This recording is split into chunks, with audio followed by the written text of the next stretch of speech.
പുറത്തു വരൂല, കൊലപാതകി. നിങ്ങൾ മനസ്സിലാക്കേണ്ട 2 ഉദാഹരണം ഇതിനകത്തുണ്ട്, പഠിച്ചോ. 99 പേരെ കൊന്നിട്ട് പോകുമ്പോ റോഡിൽ കൂടെ വരുന്ന കാക്കാടുത്ത് വെച്ച്, കാക്ക ഞാൻ 99 പേരെ കൊന്നു, അല്ല എനിക്ക് പുറത്തു തരൂ. ഓം പറഞ്ഞു, പോടാ മാറി, പൊരുത്തപ്പെടൂല, അല്ല പുറത്തു വരൂല. എന്നാ പിന്നെ 100 തികച്ചു, ഓനെ കൂടെ കൊന്നു, 100 ആക്കി.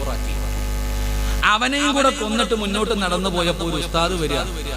ഉസ്താദും മനസ്സിലുണ്ട്, മദ്രസയിലും പള്ളിയിലും കോളേജിൽ പോയി കിടന്ന് 10-11 വർഷം കഷ്ടപ്പെട്ട് കിതാബ് പഠിച്ച ഉസ്താദും ബുക്കിന്ന് പഠിച്ചവനും തമ്മിലുള്ള വ്യത്യാസം എന്താണെന്ന് മനസ്സിലാക്കിയിട്ടുണ്ട്. യൂട്യൂബിൽ കയറിയിട്ട് ഹദീസ് പഠിച്ചവനും പള്ളിയിൽ പോയി തഫ്സീർ നോക്കി ഖുർആൻ പഠിച്ചവനും അർത്ഥം പഠിച്ചവനും ഹദീസ് ബുഖാരി മുസ്ലിം ഒക്കെ ഓതി പഠിച്ചവനും തമ്മിലുള്ള വ്യത്യാസം പഠിച്ചോ. ഇന്നലെ എവിടെന്നെങ്കിലും പോയി കുളിച്ച് ഇത്തിരി താടിയായിട്ട് ചാടിക്കേറി വന്നിട്ട് പറയുന്നവനല്ല. ഈ 100 പേരെ കൊന്നിട്ട് പോകുന്ന മനുഷ്യൻ ഒരു ഉസ്താദിനെ കണ്ടപ്പോ ചോദിച്ചു, ഞാൻ 100 പേരെ കൊന്നു, വരുന്ന വഴി 99 ഒരുത്തനെ പിടിച്ചു, അവനെയും കൊന്നു, 100 തികച്ചിട്ടാ ഞാൻ വരണേ, അല്ല എനിക്ക് പുറത്തു തരുവോ? നീ എത്ര എണ്ണത്തിനെ കൊന്നാലും അല്ല പുറത്തു തരൂടാ.